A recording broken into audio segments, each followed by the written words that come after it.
everyone, welcome back to the Stitches and Scribbles channel. My name is Erin and I have a tutorial for you today. We're going to be making this little knitted soap saver bag. It's really just a small drawstring bag, so you don't have to make it for soap, but it's an easy tutorial to do if you're a beginner knitter. This is knit flat, not in the round, so we will be doing some seaming at the end. For this, I just used some cotton yarn. This happened to be Lily Sugar and Cream that I just had in my stash. And you want a fairly chunky pair of needles. I used 6.5 millimeters. In this video, you're going to need to know the knit stitch, how to yarn over, how to knit two together, cast on and cast off, but I will be showing you all of those as well. Without further ado, let's jump into the tutorial. Alright, for this tutorial you're going to need some plain cotton yarn. I'm using this pattern one. It's leftover yarn from another project. You don't need anything fancy. And you're going to need some knitting needles. I generally prefer to use circular needles for everything, but just for this tutorial I figured I would use some straight needles so that you could kind of see what we're working on. Since my yarn is wound into a ball, I'm also going to be using this yarn bowl off camera just to keep everything neat and tidy. We're going to start with a long-tailed cast on, and you want your tail for this to be really, really, really long because we're going to use the end of this tail to sew everything up at the end because we're knitting flat. So I pulled a good maybe 3 feet of yarn out, and that should be enough for the cast on and for the tail. I'm going to start with a slip knot like so. And then I'm going to cast on probably 30 to 40 stitches because I want my cast on to be doubled the width of what I want the final bag to be. So there's one. And then if you haven't done long-tailed cast on before, I guess I'll slow down. You should have your yarn end closest to you and the yarn attached to the ball farther from you. You're going to loop your tail over your thumb and your yarn from the ball over your pointer finger. Scoop the yarn from your thumb, scoop the yarn from your pointer finger, and then loop the thumb yarn over the pointer finger yarn and pull it. We'll do it a couple more times in slow motion. Scoop the thumb yarn, scoop the pointer finger yarn, and loop the thumb yarn over. Pull tight. Scoop the thumb yarn, scoop the pointer finger yarn, thumb yarn over. That's 4, 5 stitches, 6, 7, 8, 9, 10, 11, 12, 13, 14, 15, 16, 17, 18, 19, 20, 21, 22, 23, 24, 25, 26, 27, 28, 29, 30. I think I'm going to go to 32. So 31, 32 stitches. I still have a fairly long yarn tail. It might not be long enough to sew up my finished piece, but if that's not the case, I'll show you what to do. Alright, I'm going to switch my yarn to the other side because of how I hold my yarn. And we're just going to be doing the basic knit stitch until the very final row. So to do the knit stitch, you insert your working needle into the stitch, like so, yarn over, and push under and off. So push it in, wrap around, pull the wrap stitch under.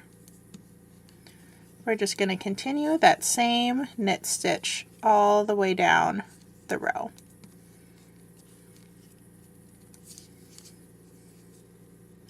Now realizing that one of the reasons I prefer circular needles is because they are much easier to hold underneath my camera setup. But this is working out just fine as well.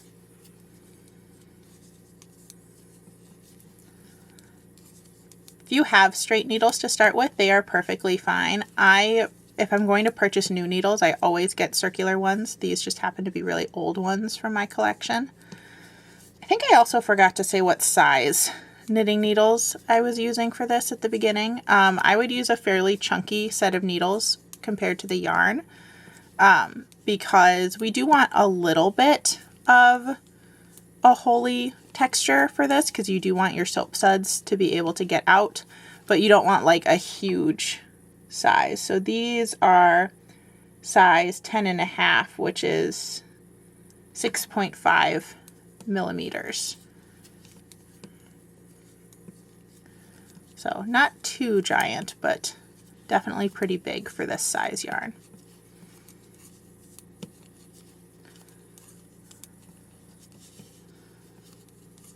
Keep going until the end of the row.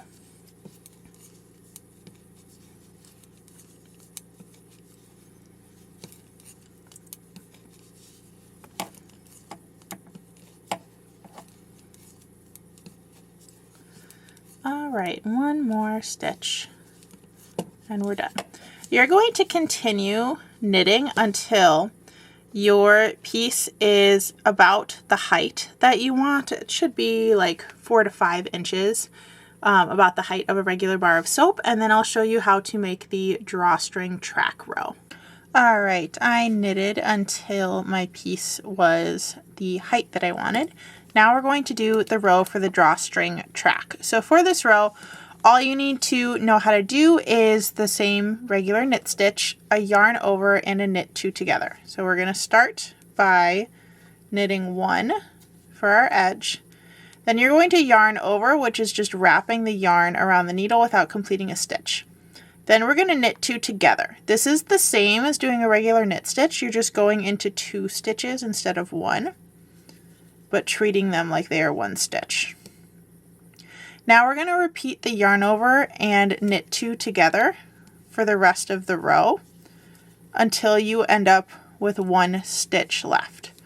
So you should be alternating between that yarn over and that knit 2 together.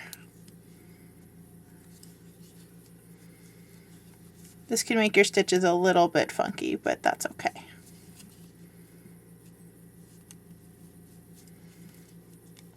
Sometimes those knit 2 together stitches can feel a little bit tighter than normal.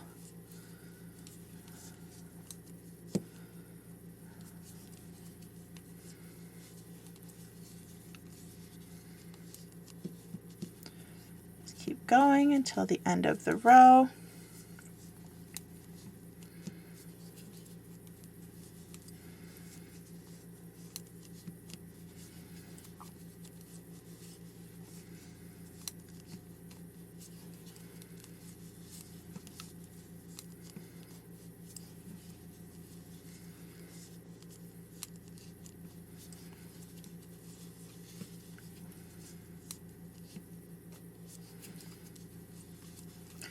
Basically what this is doing is creating a little row of holes in your work that we can feed the drawstring through.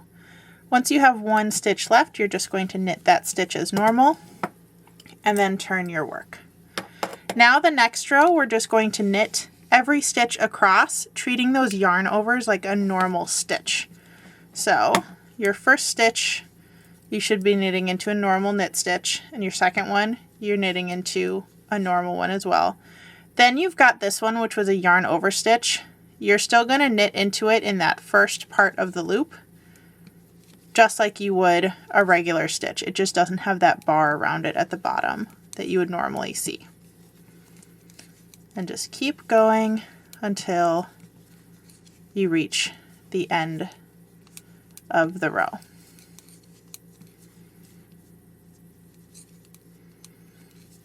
Now on this row, those yarn over stitches are going to feel really loose, but that is normal.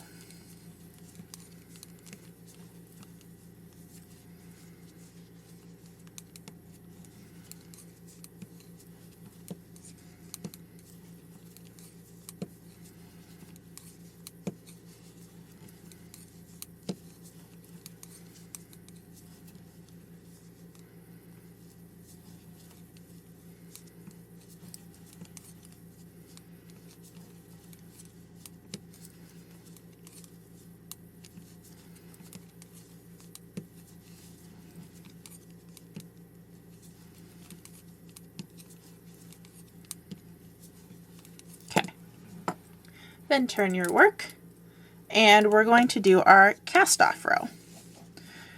In order to cast off, you're going to knit your first stitch and knit your second stitch. Then you're going to pull the first stitch you made over the second stitch you made. So you should have one stitch left on your needle. Then you're going to knit the next stitch, pull the first stitch over the second one. We're going to continue that pattern all the way down, and you shouldn't have any more than 2 stitches on your working needle at a time, because we're passing the ones we've made over the new ones we've made each time. And this closes off each stitch as you go.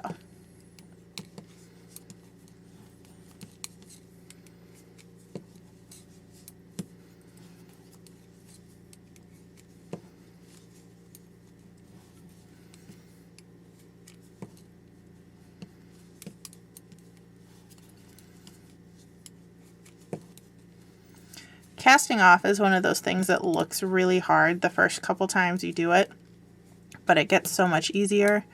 It's really no different than doing just a regular knit row. You just have that extra step of pulling the stitches over each other.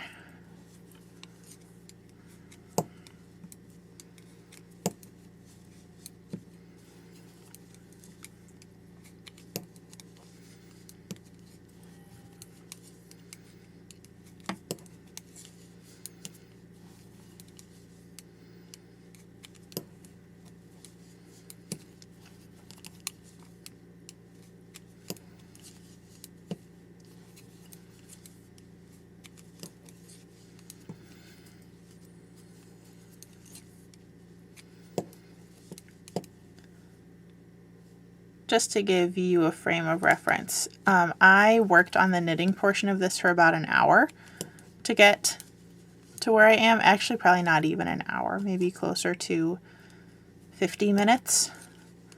It might take a little longer if you're a beginner or a slower knitter, but this is easily the type of project where you could make a couple in a weekend if you need something like hostess gifts or shower gifts for something like a small bridal shower or a small baby shower. These also would be cute for a bachelorette party, especially like a weekend getaway one to gift with a bar of soap for each person. Lots of cute ideas. Basically anything where you need a whole bunch of the same gift, this would work as an option, and you can do custom colors for everybody and all that stuff. Okay.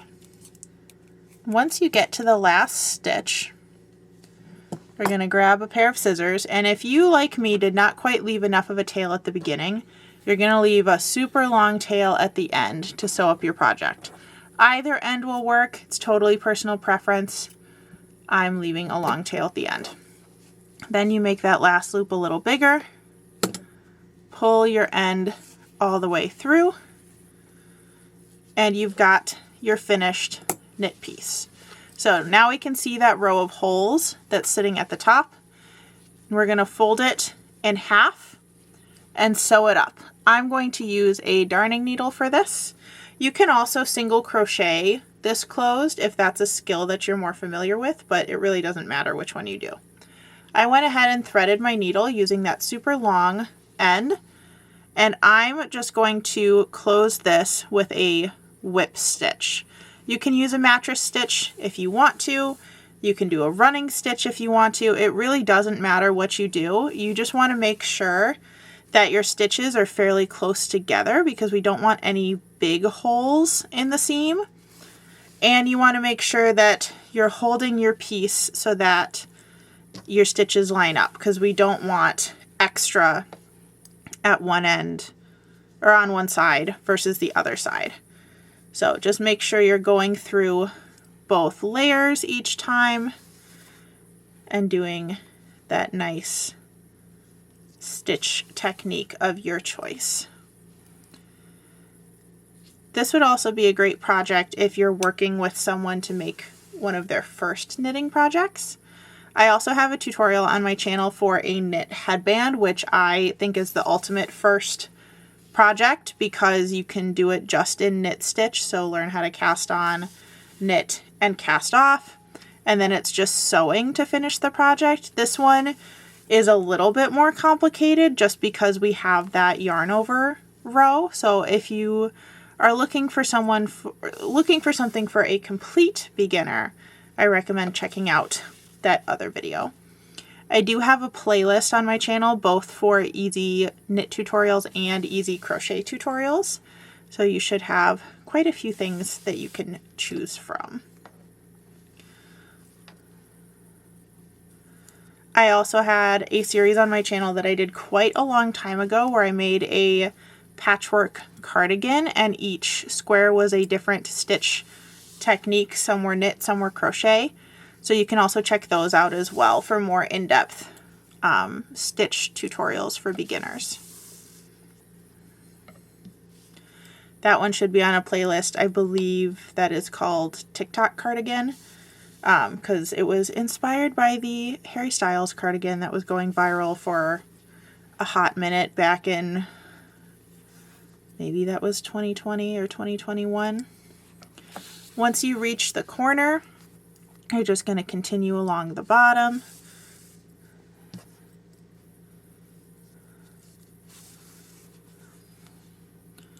Don't worry about your other end. We can come back to it later and weave it in.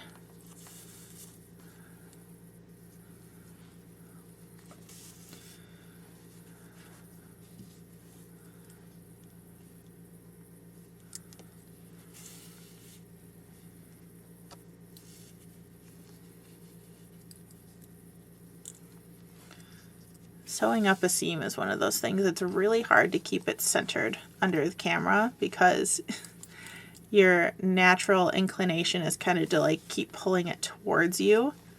So it's really hard to remember to keep it underneath the camera viewfinder, but that's okay.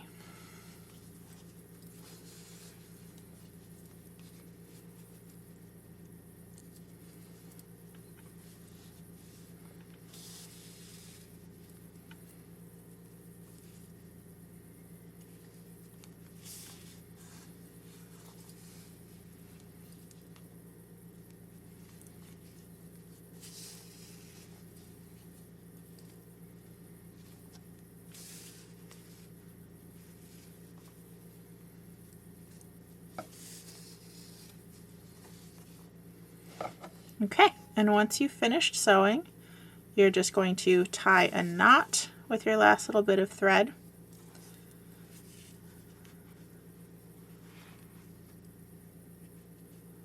Making sure that you can pull it all the way tight. And then you can weave in your ends. Before I weave in my ends, I want to talk about the string for the drawstring. You have a couple of options for this. You could use a thicker cord for the drawstring. You could knit an I-cord, which I have some other tutorials for that if you are interested in it. You could braid some thread, or you could do a slip stitch crochet or a chain stitch crochet string. I'm probably going to do a chain stitch crochet for this one, but again, it is totally up to you. You just need some sort of a thicker string in order to be your drawstring. So I'm going to make that string off camera and then show you how to weave it into your finished piece. All right, I wove in my ends and then flipped my piece inside out. Now I have my slip stitch crochet cord. I'm going to take the end of that cord and thread it onto a needle just to make it a little bit easier to weave in and out. You don't have to do this. The holes are probably big enough that you could just weave the string over and under without a needle, but I prefer the needle. We're going to start on the edge that you seamed just because we want the ties to hang on the same edge. You're going to go under the first bar, then over, then under, over, under, and just repeat all the way around. Occasionally you want to stop and kind of pull your string through and just continue the pattern all the way around your little bag. You can also use this pattern for other drawstring bags. It doesn't have to be a soap saver, but it works well as a soap saver. Once you've woven all the way through, if you have extra length on your ties, you can just trim those. I like to tie mine in a knot on one side because I usually hang it. So I just do an overhand knot with both ends together, like that. Then kind of adjust the drawstring until it's sitting evenly, and you are all done with your soap saver. And that's it for this video. I hope you enjoyed making your little soap saver bag. I think that these make really great gifts, but also they're just really practical to use around the house, especially if you have multiple family members where everyone has their own, then you always know whose soap is whose, which is very nice. Thank you so much for watching this video. I hope you enjoyed. If you liked what you saw today, make sure you hit the subscribe button down below so that you can be notified of all my content right here on YouTube. And if you want to follow me on other social media sites, that information is in the description box below. Thanks again for watching, and I'll see you in the next one. Bye everyone!